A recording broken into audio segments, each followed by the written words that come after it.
Pastor, wala po kayong audio. Sorry po. Ako patay. Sorry I'll just repeat kasi naka-record to. Okay, good evening po sa inyong lahat. It's my joy again to preach to you the gospel in our teaching dito sa Reformed Theology. Nasa third series na po tayo ng ating pagtuturo sa class na to. The first one, yung introduction, ano po ba ang pagkakaiba, ano po ang Reformed Theology, and then yun na po yun, pinaka-foundation ng Reformation Theology ay yung tinatawag nating Five Solas. Ito po ay produkto ng protesta natin sa Mother Church o yung Roman Catholic, because during that time, 5th century, until 15th century, ang nagahari lang ay ang katuroang Roman Catholic. So, ang mga protesta kong yan ay nabuo na konsepto na tinatawag na five solas. Ito po ay Latin word because during that time, ang international language ay Latin. Kung sa ngayon ang ating language ay English, during that time, national language, international language ay Latin. Kaya po makikita niyo bakit solas, solas. Okay. Ibig sabihin po noon alone. So, yun last 2 weeks ago, pinag-aralan natin God's Word alone. And then in Christ alone, which ang ating di-discuss ngayon, at mga susunod ay through faith alone, by grace alone, and for the glory of God alone. Another part ng foundation ng Reformed Theology ay yung tinatawag nilang tulip, o yung I don't know if we will discuss sa series na to or maybe in another part o sa next na nating class. Yun nga yung human capacity, total depravity, God's sovereign choice, Christ's atonement or limited atonement, the Spirit's effectual call, uh, and yung kanina yung perseverance of the saints. So yung brief history ng Reformation, bakit po nagka-Reformation? Dahil tayo po ay nagprotesta sa katuluang Roman Catholic dahil simula noon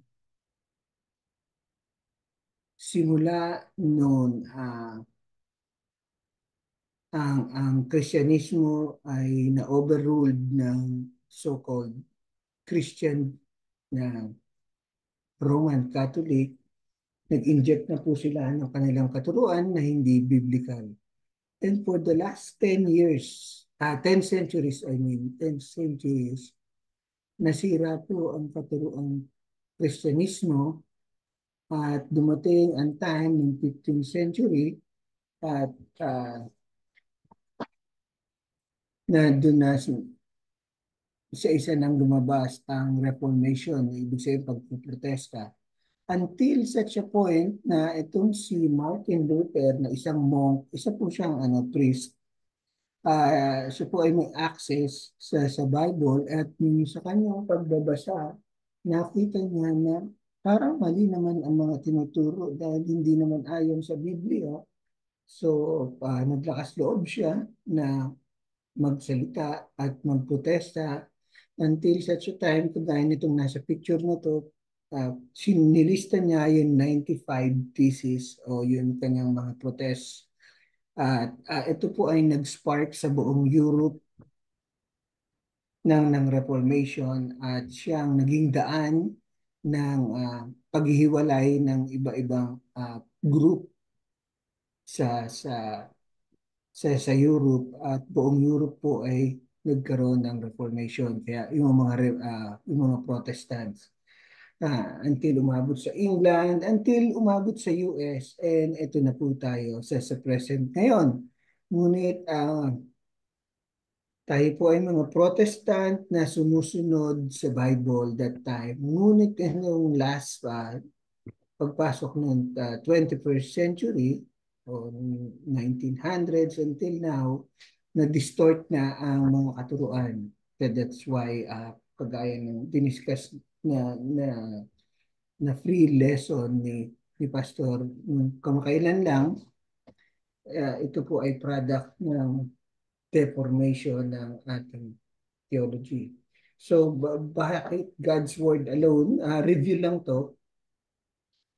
First, the scripture, yun, nirevealed na ni God ang sarili niya.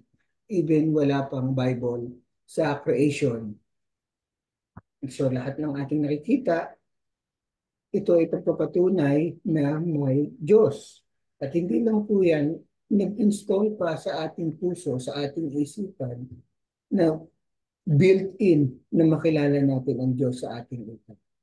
So kahit walang Biblia, we are guilty before God kasi makikita natin sa lahat ng nakikita natin sa creation na may Diyos, and even sa ating puso, we know that there's God. So, ngunit, hindi po sapat yun para sa ating kaligtasan. Kaya nagsalita na po ang Diyos, nangusap na po. First is sa mga sa mga taong pinili niya. Kaya po special. Ako daw kay Moses, nung na-encounter niya sa burning bush, mga mighty act, God revealed himself personally, ibig sabihin, kagaya ng uh, yun yung sa Red Sea crossing, so at nalaman ng tao na mismo si God mismo yun. At even yung prepositional revelation is yung lahat ng revelation niya, ngunit ito hindi naman nasulat. Ngunit the most important na revelation is yung incarnation. Incarnation mismo, yung word ay naging tao. And we know kung sino yun, ito po ay ating ang Panginoong Jesus. Siya po ang final special revelation. Kaya lahat ng kanyang sinabi ay, not lahat, I mean yung kanyang mga sinabi ay isinulat ng mga kanyang followers which become the Bible. Ang salita ng Diyos, ang lahat ng to is God's breath. Ibig sabihin, ito ay yung salita, yung Bible na ginagamit natin ay kanyang hiningan at inspired.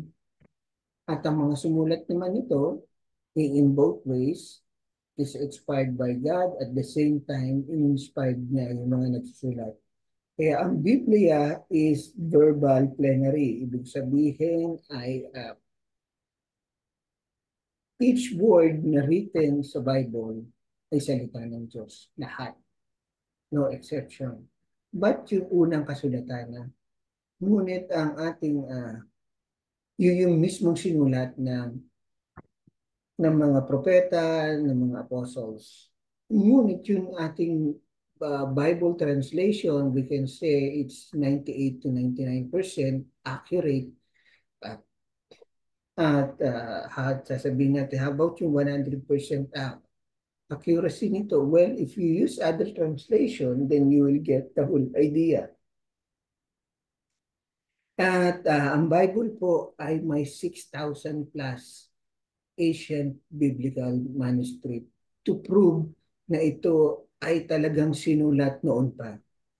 So, hindi po totoo yung mga accusation ng iba na sinasabing katang-isip lang at gawa-gawa lang ng mga especially ng mga around 15th century and then naulit dahil marami na nagsasabi no 19th century na ito ay ginawa lang. Well, hindi po totoo yun. Marami pong ebidensya. Nakasulatan pa lang yan, written accounts na nadiskubre na. At parehong-pareho sa Biblia natin ngayon. At marami rin po archaeological findings to support yung biblical records dahil sinasabi nila, well, yung mga katuruang yan, wala namang sinasabi na yung Bible naman, hindi naman pala talaga realistic eh. Well, hindi rin po totoo yun dahil maraming archaeological findings, yung mga sinusulat ng mga hindi Kristiyano, hindi hindi Israelite, pero true sa kanilang written history, ng mga nakasulat sa bato, nakasulat sa walls, they indicating na yun ang kung ano yung sinasabi sa Bible ay nagtutugma sa history. So, totoo pong lahat ng nakasulat sa Bible ay nangyari in general. So, original writings mismo ay na-preserve faithfully at I translate at ang yung Dead Sea Scroll is yung the most important part. Kasi 'di ba marami na-translate na lahat ng Bible in early times. And finally, no 1947, kailan lang, 1947, they discovered yung Dead Sea Scroll. That's why Dead Sea sa lugar ng Dead Sea. At maraming scroll na nag-discover doon at itong mga to ay sinulat around 400 BC pa, from 400 BC hanggang 200 AD, and it's proved in ano yung nakasulat ng 2 centuries ago is pareho pa rin sa nakasulat. Wow! So, nakakamanghot ito kasi bakit? Because God is faithfully preserving His words. Na sinasabi ng iba, yung translation ay hindi na daw accurate. Well, nung na-discover noong 1947 at kinumpir nila, halos parehong-pareho. Ang nagkakaiba lang is yung mga kama and yung mga annotation, yung mga notes sa baba. And yung New Testament, ito po ay actual records. Actual, kung kumbaga, testimony mismo ng mga nandoon during that time. So, ito po ay accurate. We will go on sa mga details dahil pinag-aralan na natin to. And yung Bible daw ay may authority sa ating buhay. Ito po ang ultimate standard sa lahat ng ating gagawin. Uh, ang lahat ng nakasagot sa Bible ay totoo at walang error. The scripture is true because God cannot lie. Ayan po ang ating diniskat. Sufficient po ang ating Bible na gamitin sa lahat ng ating buhay in relation sa spiritual.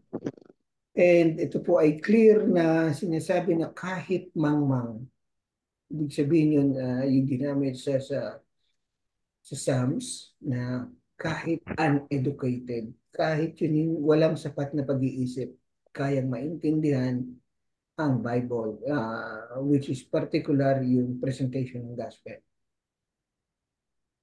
In fact, yun yung word na Hebrew doon, yun sinto-sinto. Ang tawag sa English ay moron, parang ang kaisipan niya ay 13 years old lang, ngunit ito I have enough capacity to understand God's word. That's why really amazing na ang Bible ay kayang intindihin kahit ng basta may pag-iisip na enough. So hindi po totoo na nakapag-aral lang ang individual. The fact na ang Holy Spirit ang gumagawa ng paraan para intindihin natin ang salita ng Diyos. And then, the necessity, kailangan po mag-exist ang Bible. Dahil kung walang Bible, hindi natin mababasa ang message ng gospel. At kaya napakahalaga na may Biblia. Dahil ito po dito po nakadepende ang ating faith, at yung ating Christian living. Ito po ang ating instruction manual guide. So, kailangan mag-exist ang Bible para sa ating Christian walk. At lahat ng instruction, even sa ating future. So, now, pasok na po tayo sa ating class yung Solus Christus, ibig sabihin in Christ alone. So, before we start, Tayo po yung manalangin. Let's pray. Lord, maraming salamat sa gabing to at binigyan niyo kami ng grace to understand na ang mga bagay na to. Lord, we're asking again to give us your mercy and grace. Open our minds, O Holy Spirit, that maintindihan namin ang mga uh, ituturo niyo sa amin. And Lord, help me also as a teacher ng subject nito that I may speak boldly at salita niyo lang ang aking tuturo. And Lord, tulungan niyo po sa aming mga gagawin na magbigyan po kayo ng Lord. This we ask in Jesus' name, Amen.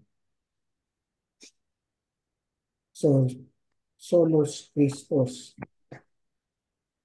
Bakit po ito naging sandigan ng, ng Reformation? Because in Christ alone means that there's no other way to be saved from our sin except in the person of Jesus Christ.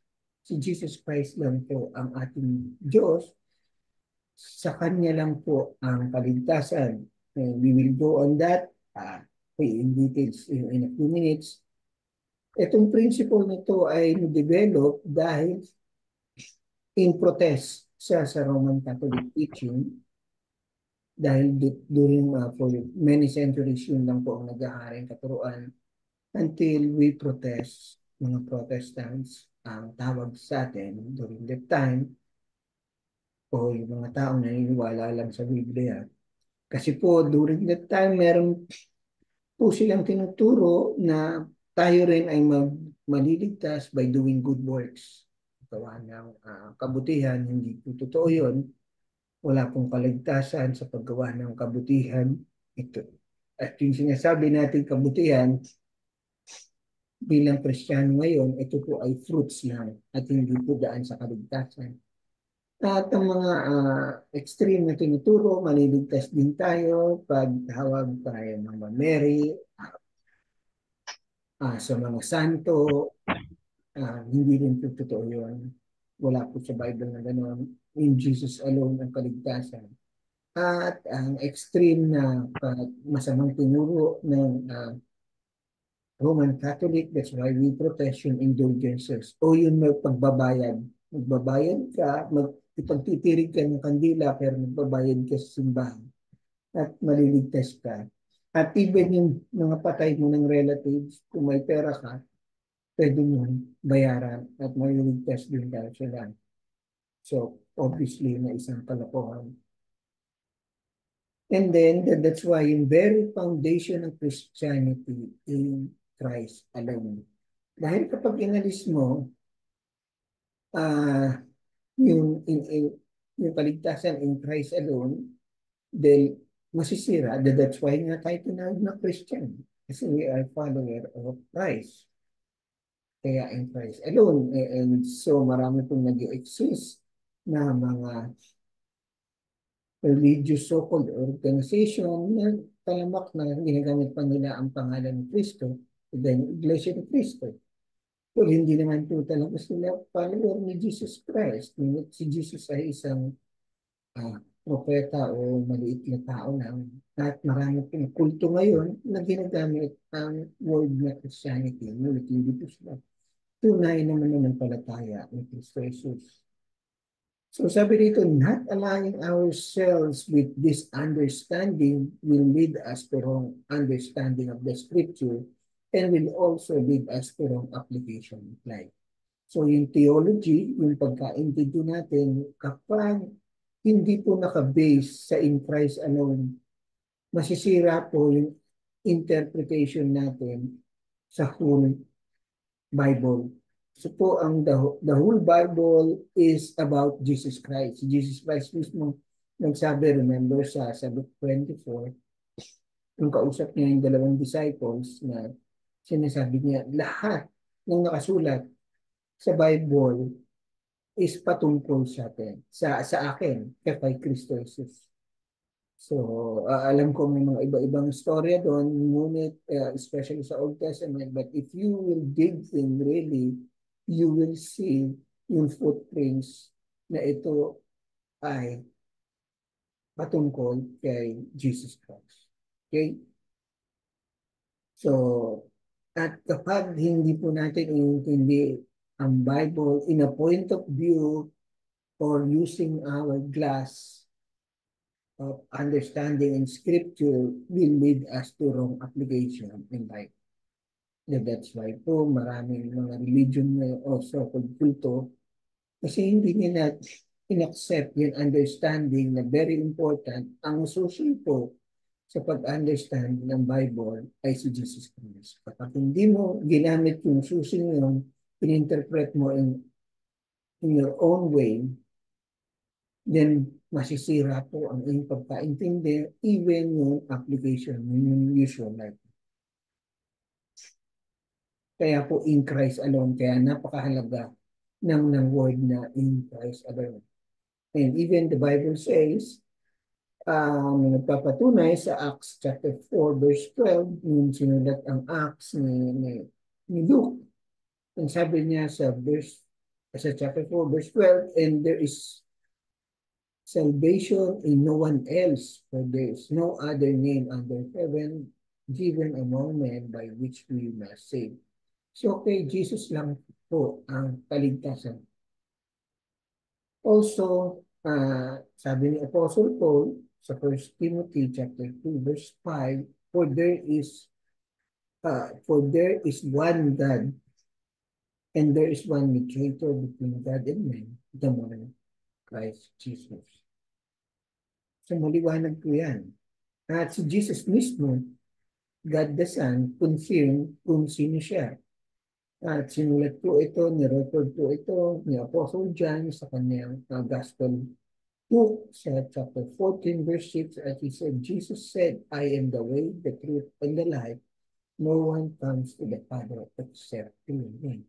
So maliwanag po na si Jesus ang pinakasuso. Not only ang ating kaligtasan, primarily ang ating kaligtasan, but even in understanding the Bible and applying it sa ating buhay. Now, why understanding in Christ alone is significant? Bakit po ba talaga napakabigat nito at ini-insist ng ating mga Protestant father? Well, kasi nga po, we will go on to detail on that in a few minutes. Christ alone is the only qualified human. Nag-iisang tao lang, si Jesus Christ, siya lang ang qualified human who endured the temptation of Satan and became better about. Di ba? Si Jesus lang ang nagtagumpay kay Satan at nanalo. Lahat tayo nag-fail. Kaya siya ang tawag sa Bible, dinefine siya as second Adam or yung better Adam. Kasi si Adam ay nag-fail. Uh, Christ alone is the only qualified sacrifice. Kasi si Jesus Christ lang ang tao inanganak ng walang kasalanan. And Christ alone is the only qualified high priest. Yung mga high priest noon, they all failed at kailangan pa nilang linisin ang kanilang sarili. Ngunit si Jesus specially appointed in the order of Melchizedek. We'll go on detail on that. And then Christ alone is the only qualified mediator between God and man. Again na, i-mention natin sa ating passage. Uniqueness of the nature of Christ. In unique, si Jesus lang ang nag-iisang tao sa buong mundo. Ontological, ibig sabihin yung pinaka-character ng Jesus for what it is. So Jesus Christ alone is the only being with unique nature. He is fully God, but at the same time fully man. Wala pong ganun. Maghanap po tayo ng ganung tao. Wala. Hindi po ba? Siya lang ang nag-iisang tao o Diyos at the same time human flesh. So the God, God mismo, who became flesh. So God who became flesh, who became human, to save humanity. So, ang Diyos na mismo ang nagkatawan tao para iligtas tayo kasi man cannot save himself. Bakit? Dahil tayo may kasalanan. But the law requires, ang requirement ng law, ang requirement ni God para maligtas, dapat ang magliligtas sa tao ay tao rin. Ngunit paano naman maliligtas ang tao? Eh, makasalanan nga ang tao. So it seems na walang solusyon. And so by the wisdom of God, God himself become man. That's why parating mapapansin nyo, Paul's talking about the wisdom of man. At the wisdom of God, the wisdom of God is Jesus Christ. Kasi unsolvable eh. Requirement ng batas, dapat tao ang magliligtas sa kanyang sarili. And paano naman maliligtas eh makasalanan ng tao? So deadlock.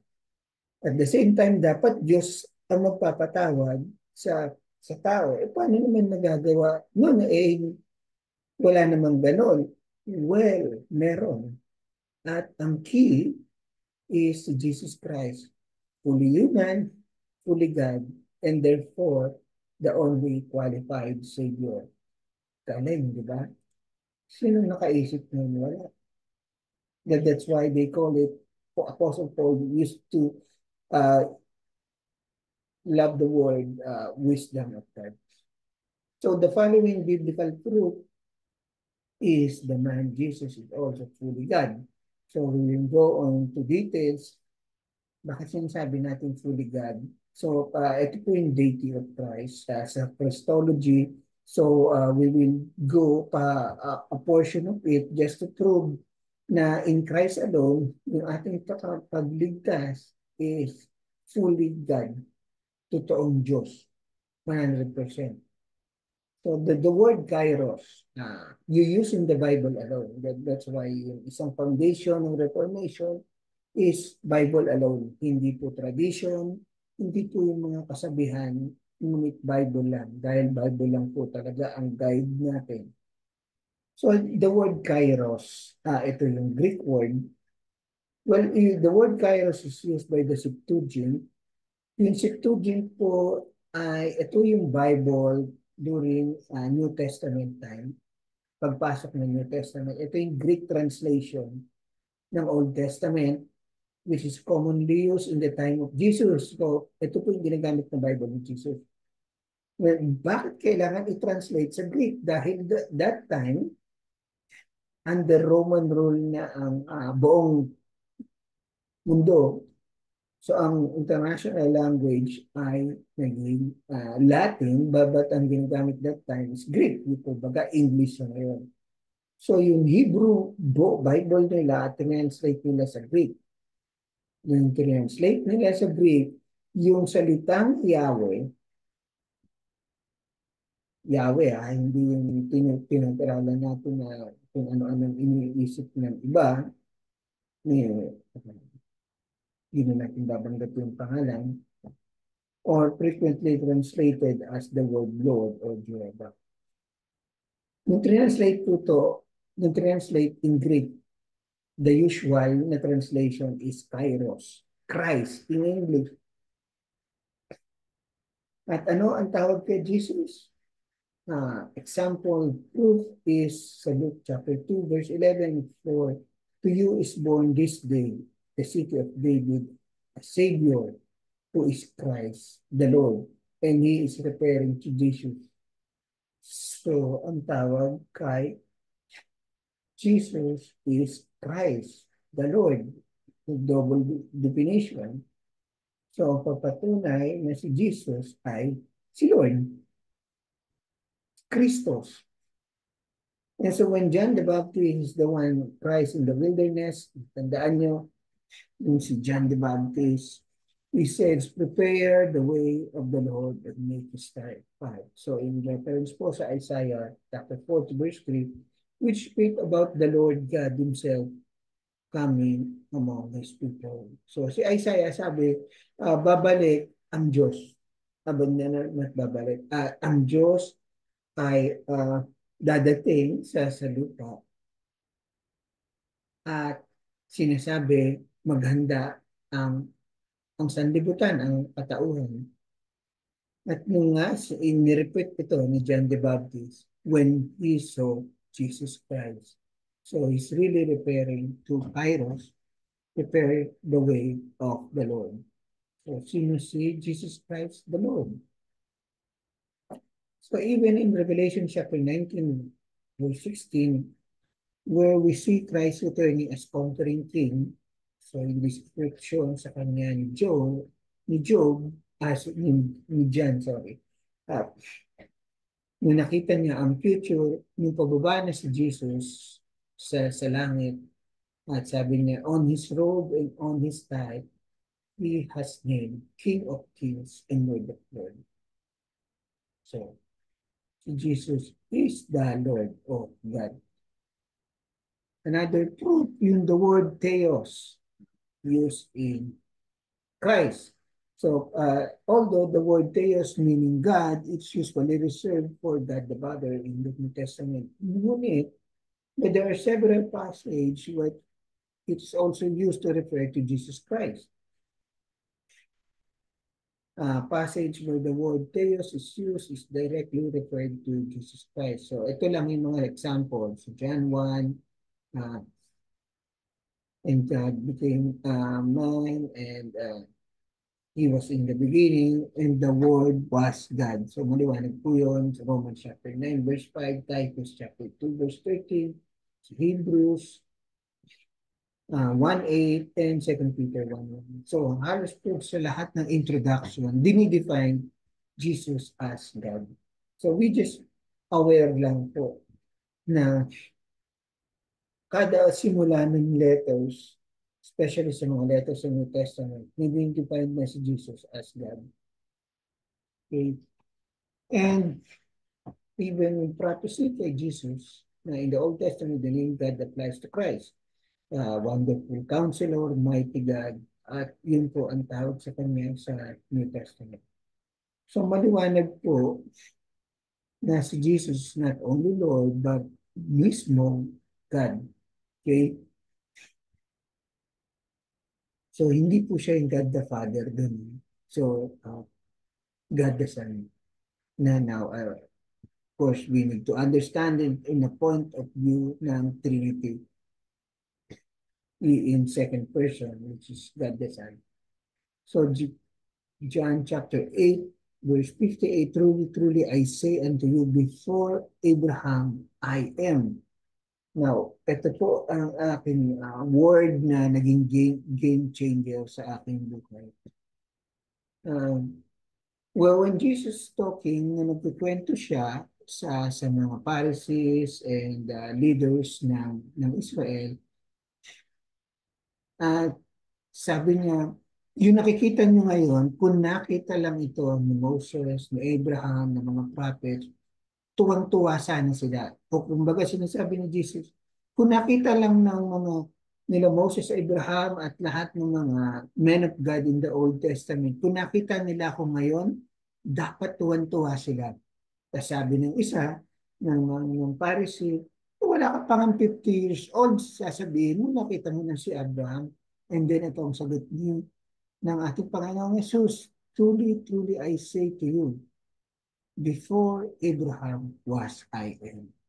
Now na-shock lahat ng mga Pharisee and all these experts of the law because they know, dahil expert sila, pinag-aaralan nila when they use I am o ego eimi in Hebrew, ibig sabihin, he is referring himself yun, the I am, who I am, in the Old Testament. Remember sa burning bush, si Moses kausap si God sa burning bush. Dinipine, tinatanong ni Moses, Lord, paano ko naman kayo pakikilala sa Israel? Ang sabi niya, I am who I am.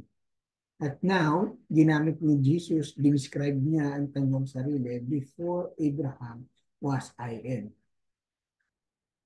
So, naintindihan po ng mga Pharisees at mga followers nila and leaders of Israel, bakit?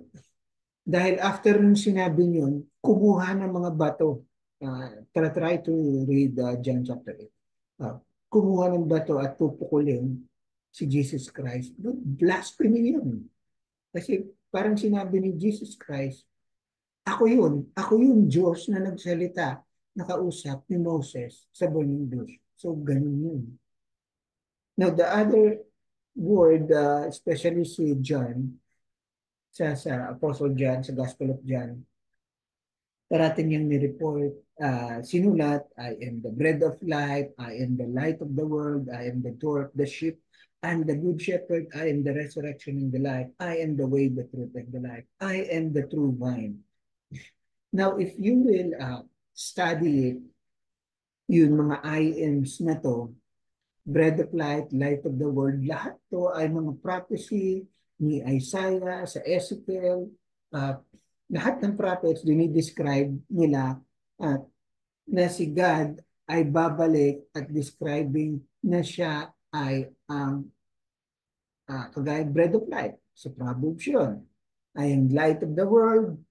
Si Lord daw ay dadating at describing siya po ang magbibigay liwanag. Ito po ay kay Prophet Isaiah, Door of the Sheep, I think kay Isaiah, Good Shepherd kay Isaiah, Resurrection in the Light, marami po yan, halos lahat ng mga prophets, The Way, the Truth, and the Life, and True Vine kay Isaiah rin. Now, so papatunay na, so continuous yung proving natin na si Jesus is God, deity of Christ. I am the beginning and the end. Maraming times sinulat yun describing God as the beginning and the end. And final proof of that is yung book of Revelation. God the Father described as I am the Alpha and the Omega, the first and the last, the beginning and the end. So Revelations 22 verse 13. Si Jesus yun, nagsabi, ang ibig sabihin ng Alpha and Omega, ibig sabihin, yun nga, the first and the last, beginning and the end, doesn't mean my beginning God at my end. It is just a figure of speech defining that Jesus is, that God is sovereign in all things, over all history, over all creation.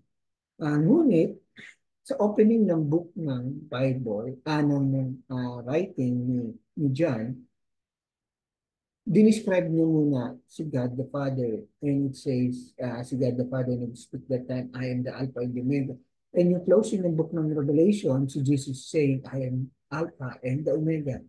So it means Jesus is also God, equal standing with the Father, but not God the Father. So you need always keep in mind na napakahalaga ng understanding natin is parating keep in mind yung Trinity at yung deity ni Christ. Dahil yun po ang foundation ng ating Christian faith. Pag inalis niyo yun, hindi na tayo Christian.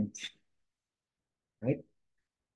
So in the beginning was the Word, and the Word was with God, and the Word was God, and the Word was made flesh. Ito referring to Jesus Christ, the Word became flesh. We will not go into details on that dahil alam ko maraming controversial daw dyan, especially sa mga Jehovah's Witness. Well, hindi po totoo yun. The Word was God. That's it. Kahit translate mo for so many times yung Greek word, it was only the word was God. Yun lang. Hindi was agad. Hindi po. So, by the word of the Lord, sabi sa Psalms 33, were the heavens made and all the hosts of them by the breath of His mouth. So, may salita, the word of the Lord, yun parati. At kaya yung word of the Lord naging flesh. And that is God the Son, Jesus Christ. Well, the Son of Man. Ito po yung parating dinidescribe ni Jesus Christ to describe Himself. 84 times pong ginamit yan sa four gospel, the Son of Man. Well, bakit? Kasi ito yung prophecy ni Daniel, Prophet Daniel, na si Lord daw, ang Diyos, ay babalik. At yung description doon is Son of Man who came to ancient days. Ibig sabihin na si Lord, ang title niya, which if you just read it just Daniel 7, it's confusing. Son of Man, Lord, and Ancient of Day, God. So, dito makikita niyo na kagad yung person, two person dito.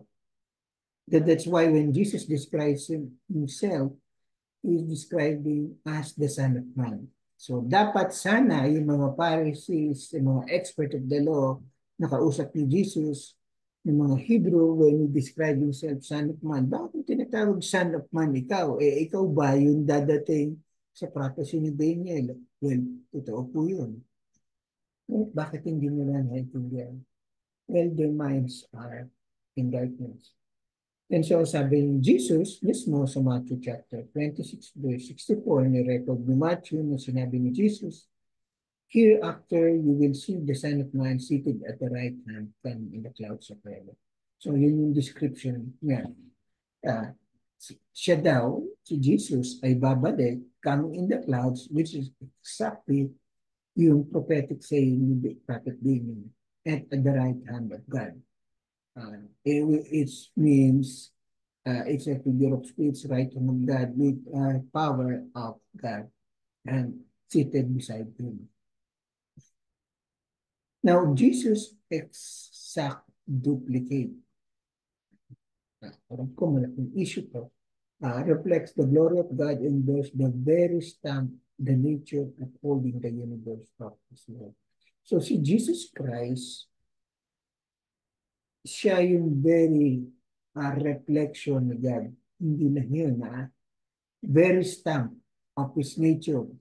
To explain it simply, DNA, kung kumbaga, it's just an illustration para maintindihan po natin ng simple. Si Jesus is the same exact DNA of God. So kung exact, it means He is also God. But there's one God, so a two person. Kasi po, alam ko, pinag-aralan nyo na to sa science, lahat ng created being ay may digital signature, yung tinatawag natin DNA. At lahat ng DNA, kahit pare-pareho pa yan, kahit pare-pareho ang plants, kahit pare-pareho ang animals, and even human, may exact number. Walang nagkakapareho. Pagdating sa final six number, para hindi na nagkakapareho. Which is really amazing. Mamamamanga ka. Dahil, teka, pare-pareho naman yan. Yung twins nga halos carbon copy. And yet, pag trinis mo sa kanilang dugo, makikita ng DNA magkaibang number. But si Jesus is the exact duplicate, exact number of God, which makes him God. Okay, yun po yung simple illustration. And virgin birth, yung humanity naman ni Christ. So, prove natin na si Jesus Christ, in Christ alone, that's why we're doing that Jesus is fully God, at the same time, this time, fully human. Christ alone is fully human, but God.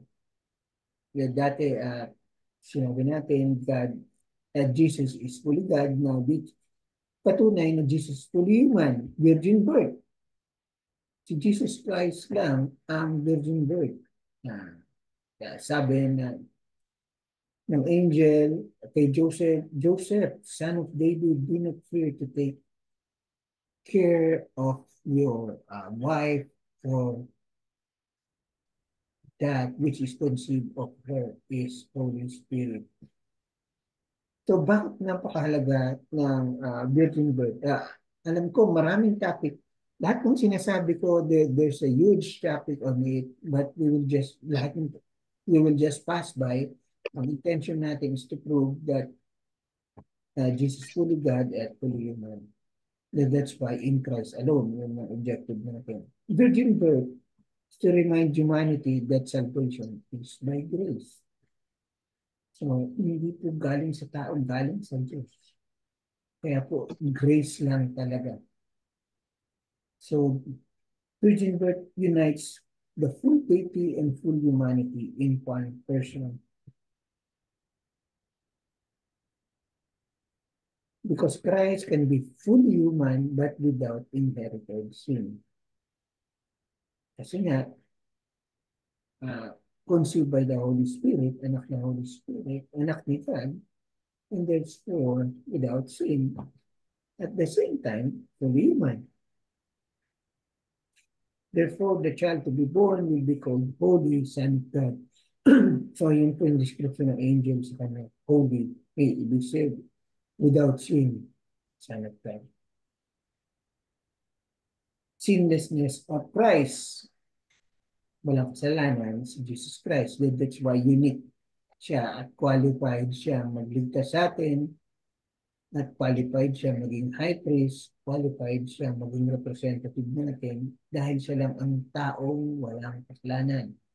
Ah, ang mga proof niyan is sa John chapter 18 verse 38 when Pontius Pilate pinoprobe siya, dinala siya, remember, alam niyo na ito siguro, pinoprobe siya, dinala siya sa kay Pontius Pilate at sabi ni Pontius Pilate, I find no crime in him. Wala naman ako makita kasalanan sa taong to, bakit mo dinala rito at gusto ipako sa krus? Wala eh. Na actually wala in throughout written history and even sa Bible, may nagsasabing Jesus ay makasalanan. Written account. So, magandang evidence yun. At yung nagsasabing si Jesus ay may makasalanan, well, asa ng ebidensya? Ang maliwanag na ebidensya, si Kristo ay sinasabing walang kasalanan. Yun ang tunay, nakasulat.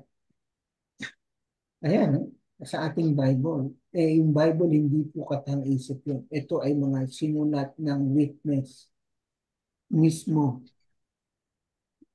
at ah, credible witness. And sabi mismo ni Jesus, which of you convict me of sin? Kasi gusto siyang batuhin eh, ng mga Pharisee dahil nagagalit sa kanya, sa kanyang mga katuruan. Well, sino yung sasabi sa inyo, may kasalanan ako, pwedeng mambato sa akin? Wala. Walang nag-attend.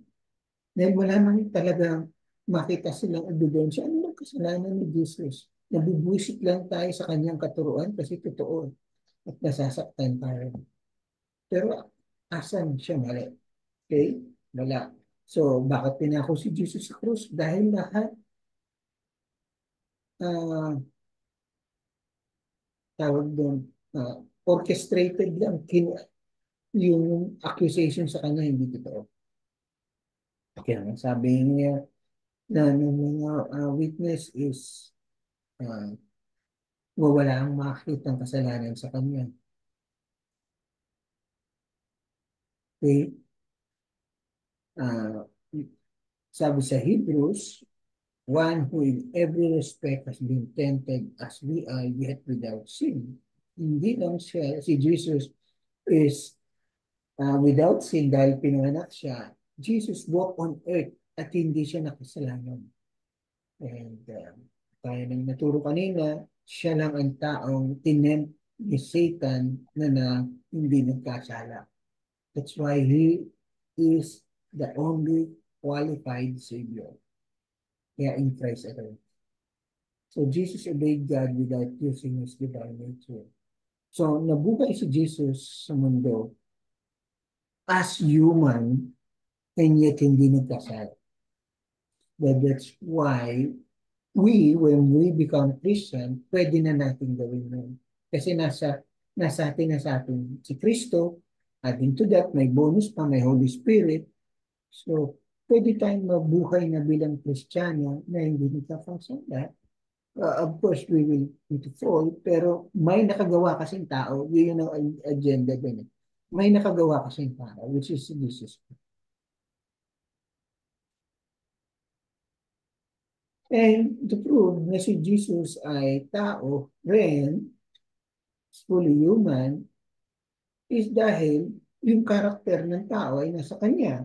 One is he get tired, napapagod si Jesus, he wept, iniiyak, umahagulgol pa nga. Get thirsty, nauuhaw, nag-increase in wisdom, natututo, and this referring to the side of flesh ni God, ni Jesus, in humanity. Gets hungry, of course, nagugutom, marvel, namamangha si Jesus sa mga tao. Feel sorrow, nalulungkot, and other forms ng human truth. At kahit ang truth niyan is kahit yung mga neighbors niya nagsasabi, tao lang yan eh, anak na yan ng karpintero, eh, kilala natin mga kapatid niyan. So, patunay sa Bible na si Jesus is fully human. And therefore, he is a qualified redeemer natin. Kaya nga in Christ alone. So, now, the second part is yung ontological, kung sino si Jesus. Siya is fully human and fully God. Now, ang function naman ni role ni Jesus is God, that's why functional. So, two-part yan. So, Christ alone is the only way to salvation. Siya lang po ang daan sa kaligtasan. Kaya in Christ alone is the only way to salvation. So only through humanity can we save. Sabi ni Peter, and there is salvation in no one else, for there is no other name under heaven given among men by which we must be saved. Jesus made it clear to his disciple that only through him is the way to God. Jesus said, I am the way, the truth, and the life, and no one comes to the Father except through me. Jesus alone said that he is the way to everlasting life. Well, of course, John 3:16, for God so loved the world that he gave his only, whoever believes in him should not perish but have everlasting life. Christ alone is the only human, the only qualified Adam, the only qualified man. Yung si Adam kasi, first father ng humanity, failed in the Garden of Eden. Because alam niyo to, si Adam kasi, yung first Adam, siya po ang pinili ni God to represent us. Bakit? Bakit si Adam? Hindi na lang tayo. Well, kung sino in all humanity, dapat ang pipiliin ni God is yung the best humanity. At ang the best of humanity is Adam. Bakit? Kasi kilala niya si God. Kasama niya naglalakad sa Garden of Eden. And so, kung sino man qualified na hindi magkakasala, hindi dapat si Adam yun. Well, even si Adam in flesh, nagkasala. Ngunit, now, that's why in Romans chapter 5 verse 12, ito yung parating sinasabi ni Paul, therefore, just as sin came into the world through one man, describing Adam, death through sin, and so death spread to all men because all have sinned. So ito yung inherited sin. Kung nagkasala si Adam, since si Adam ang representative natin as human, na nagkasala siya, lahat tayo nagkasala. Dahil na-inherit na natin yung character ni Adam. Okay? But, ito yung kagandahan yan. There's a second Adam. In the wilderness, Jesus was tempted by Satan. He passed all the tests and humanity passed the test. Nung nagpass Jesus Christ, God considered naman ang pagpasa ni Jesus sa temptation. He counted us on our behalf. Ang second representative natin si Jesus. Well, Jesus finally nagtagumpay. That's why sabi sa 1 Corinthians chapter 15, for as by a man came death, by a man came also the resurrection of the dead. Ito, naliwanag na. For as in Adam all died, Tepanta, it means no exception. For as in Adam all die, So also in Christ shall all be made alive. All be made alive. Okay? Kung tayo po ay we will be born again in the name of Jesus Christ, then we will be alive. We will be saved. And Romans chapter 5, verse 18, therefore, as one trespasses led to condemnation for all men, one trespasses, referring to Eden. So one act of righteousness lead to justification in life of all men, which describing Jesus Christ. For us, by the one man's disobedience, many were made sinners. Nung pagkakamali daw ng isa ng tao sa Adam, nagkasala ang sanlibutan, so as by one obedience, which is Jesus Christ, ito po ay naging way sa ating salvation. Third, Christ alone is the only qualified high priest. Ano po ba ang role ng high priest? Ito kasi yung namamagitan between God and man. So, mahalaga na may mediator o high priest o namamagitan between God and man. So, Jesus' high priest position is unique. Unique din yung pagiging high priest niya. Kasi hindi siya sa order ng Levitical order, kundi ang order ni Jesus is unique kay Melchizedek.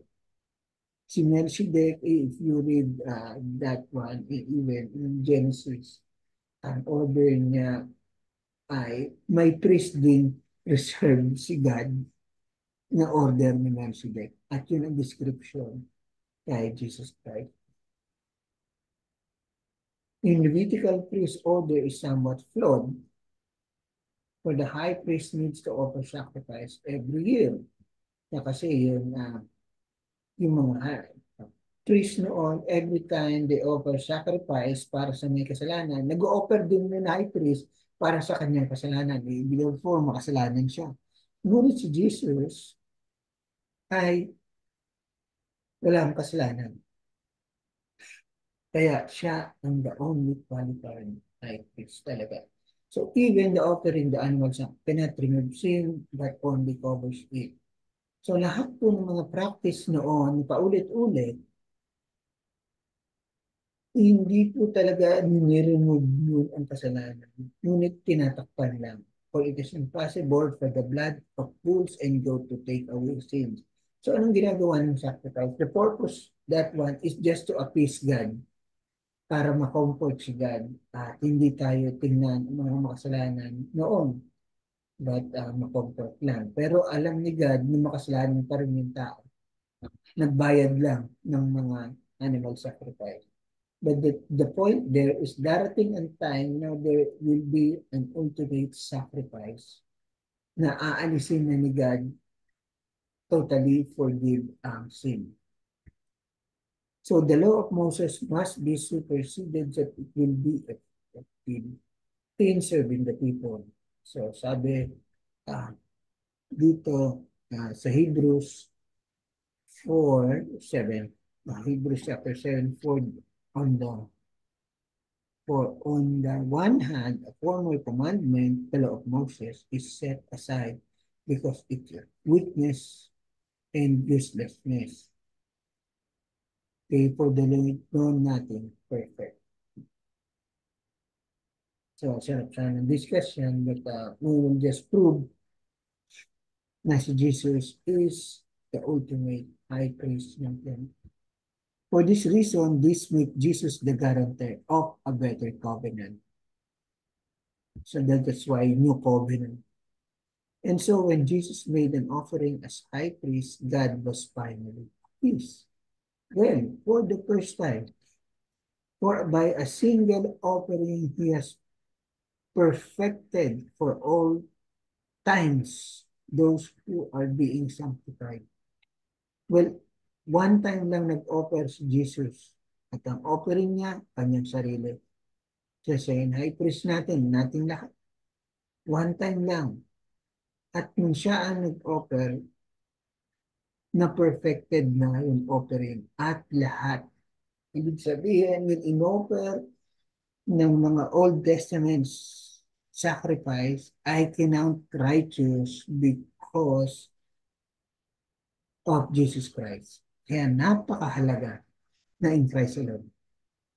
That's why yun ang mga radical ng Reformation o ng Protestantism. So when God was satisfied, there is no longer any offering for sin.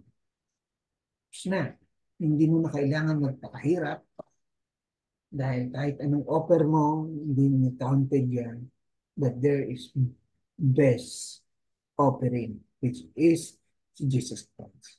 That's why kapag tayo ay in Christ, then we are totally forgiven. Not only Jesus is an appointed high priest, positional, but even qualified, functional. Hindi lang siya in-appoint, hindi lang siya yun positional, is a theological term. Even qualified, dahil wala nga siyang kasalanan. At ang kagandahan nito, Jesus go through a trials para maintindihan ang ating kasalanan. Kasi na-experience niya mismo ng trials.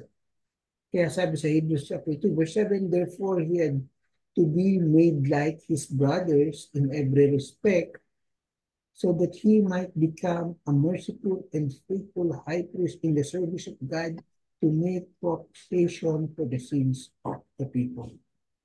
Wow! So, if you have time, try to read Hebrews. Magbabago ang pananaw mo. And try to read it in one sitting. Napakaganda. Kung kaya nyo nga magbasa ng dyaryo sa internet ng mahaba, basahin nyo Hebrews in one sitting. Napakaganda. So Christ alone is the only qualified sacrifice. Throughout centuries, man's sacrifice did not really erase man's sin, but only cover it.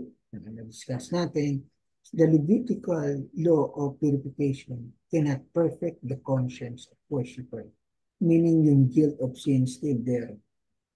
Okay? Yung mismo ang sabi sa Hebrews chapter 9, cannot perfect the conscience of the worshiper.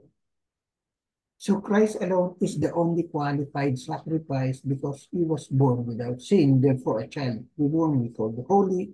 Jesus was born without any inherited sin from Adam and Eve. Mary's sin were not transferred to him because he is also God. And the power of sin cannot be penetrated in Christ's nature. So, yun po, no? O sinasabi, of course, si Joseph, hindi niya tatay, then therefore, will sin. Paano naman si Mary? Di ba nanay niya yon at tao yon? Well, since Jesus is God, hindi nakapag-penetrate yung sin. That's why Jesus remained holy. So Christ alone is the only qualified sacrifice because he did not sin in his life. He alone is the entire mankind who did not commit any sin. Si Jesus lang ang nagbukod tamang tao na hindi nagkasala. He obeyed completely the law of God and passed the temptation of Satan. Hindi lang siya nag-pass. Even yung daily walk niya as human, siya lang ang nakasunod sa lahat ng requirement ni God. And therefore, hindi lang siya pinanganak na sin, nabuhay pa siya ng wala ng kasalanan. Sabi sa Hebrews chapter 4, verse 15, the man in every respect have been tempted as we are, yet without sin. Oh, praise God, amazing. So Christ alone is the only qualified mediator. Jesus Christ is the only qualified high priest and intercede between man and God. Paul said, for there is one God and there's one mediator between God and man, the man Christ Jesus. Jesus did not only intercede upon his death, but even until now and every moment in our life, he intercede to the Father. So, hindi patapos ang duty, of course, tapos na. I mean, hindi lang yun ang ginagawa ni Jesus nung namatay siya sa krus. Even until now, si Jesus ang ating lawyer in front of God the Father. Paul said, who is condemned? Christ Jesus is the one who died. More than that, who was raised, he is at the right hand of God who indeed intercede for us. So every time, make it simple, children illustration natin para lumuhod tayo sa Panginoon kay Kristo Jesus every time. Every time na magkakasala tayo bilang Kristiyano, right now, pag nagkasala tayo, of course, pinatawad na natin na tayo ng Panginoon sa ating lahat ng kasalanan in the past, present, future sin natin. So, even now, pag nagkasala tayo, tatayo ang ating Panginoong Kristo Jesus sa harap ng God the Father kasi, of course, baka ma-displease si God the Father. Sasabihin, ano ba naman itong anak ko nagkakasala? Well, nasa tabi si Jesus Christ. Sasabihin niya, look at me. Look, ako ang nag-sacrifice para sa kanila. And therefore, ma-please si God. And God is doing, and Jesus is doing that every moment na magkakasala tayo sa Panginoon. Kay God. Diba? Wow! And He's doing that sa lahat ng Christian. Every moment, every single second sa langit. Even until now. Wow, di ba? So even we sin, Jesus Christ is our advocate. John said, if anyone does sin, we have an advocate with the Father, Jesus Christ, the righteous. Advocate means lawyer. Also in Hebrews, since he always lived to make intercession for them. So, nag-i-intercede parate si Jesus sa atin. Actively. Kahit ngayon. So finally, I hope nakuha niyo yung picture that in Christ alone ay napaka-importante sa foundation ng ating faith. At dapat maintindihan po natin po in our hearts. So, yun lang po.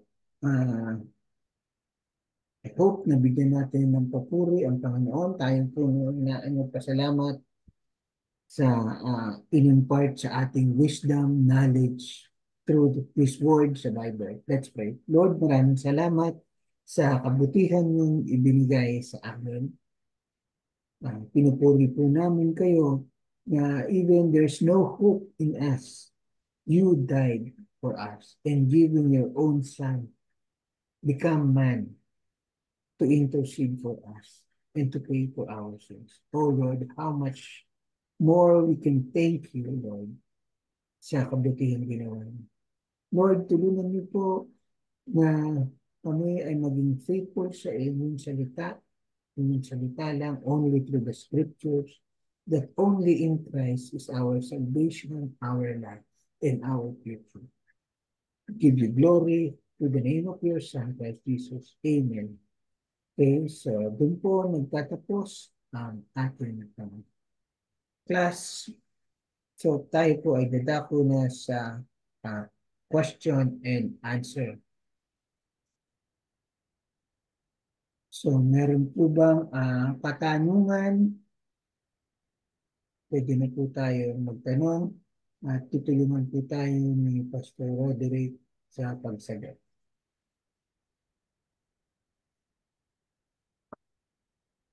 Or if you want to add